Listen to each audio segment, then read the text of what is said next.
సరే ఈరోజు కవిత మాట్లాడిన నేపథ్యంలోనే అటు వర్కింగ్ ప్రెసిడెంట్ కేటీఆర్ అలాగే జనగామ ఎమ్మెల్యే పల్లా రాజేశ్వర రెడ్డి జగదీశ్వర్ రెడ్డి ముగ్గురు అక్కడ మీటింగ్ పెట్టుకున్నాడు, ఫామ్ హౌస్ లో మీటింగ్ పెట్టుకొని తదుపరి చర్యల కోసం కూడా ఆ సమావేశం జరుగుతున్నట్టయితే ఇప్పుడు మీడియాలో వార్తలు వస్తున్నాయి సార్.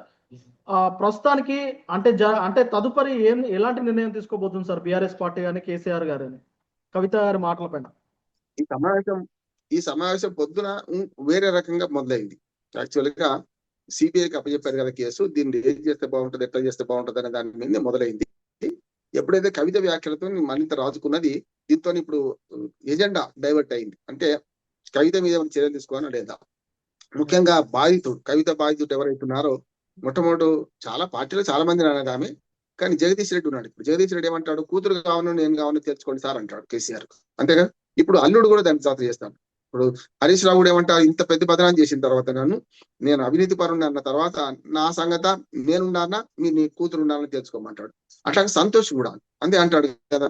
ఆఖరికి మొదటి నుంచి అన్నా చెల్లెల పంచాయతీ అధికారం కోసం ఆస్తుల కోసం ఉన్నది వాళ్ళు. అంటే ఇప్పుడు 4 పిల్లర్స్ లో ఒక పిల్లర్ మిగతా 3 పిల్లర్లు కూలగొట్టి ప్రయత్నం చేస్తారు. అప్పుడు ఏం చేస్తారు, 4వ పిల్లర్ లేకుండా నడిపే ప్రయత్నం చేస్తారు. కనుక కవితనే బహిష్కరించి ఆలోచన చేస్తున్నాను నేను అనుకుంటున్నాను.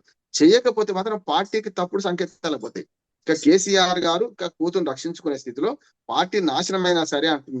కూతురు అదే అన్నది కదా, ఆమె కూడా అన్నది ఏంది, కవిత గారు ఏమంటుంది, పార్టీ ఎటుపోతే నాకేంది అంటున్నది. పార్టీ ఎటుపోతే నాకేంది అనే మనిషితో పట్టుకొని ఇంకా పార్టీలో ఆమెను ఉంచుకోవడం తప్పు అవుతుంది, ఇంకా మన బుద్ధిబండి అవుతుంది కదా.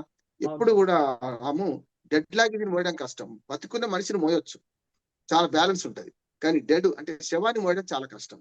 ఇప్పుడు కవిత గారు పార్టీలో శవంతో సమానం అంటున్నాడు, ఈ మాట అంటున్నాడు వర్షంగా ఉంది. ఎందుకంటే ఆమె వల్ల పార్టీకి ఏం లాభం లేదు, అయిపోయింది. లిక్కర్ కేసులో చాలా చిన్న కేసులో ఇరుక్కొని అనవసరంగా పార్టీని బదనాం చేసింది. యాక్చువల్గా అధికారం నుంచి కోల్పోవడానికి ప్రధానమైన కారణంలో అదొకటి కూడా అంటున్నాడు. కవిత లిక్కర్ కేసు చాలా నష్టం ఇచ్చింది పార్టీకి. ఆ నష్టం చేయడమే కాకుండా ఇప్పుడు కవిత గారు 3వసారి ప్రెస్ మీట్ పెట్టి ఈ 3 సార్లు మాట్లాడిన మాటలు ఇంకా పార్టీకి నష్టమే చేస్తాయి. కనుక నష్ట నివారణ చర్య తీసుకోకపోతే ప్రమాద కంటే ఇదివరకే మోగినాయి, అప్పుడే చేయాల్సిన పని.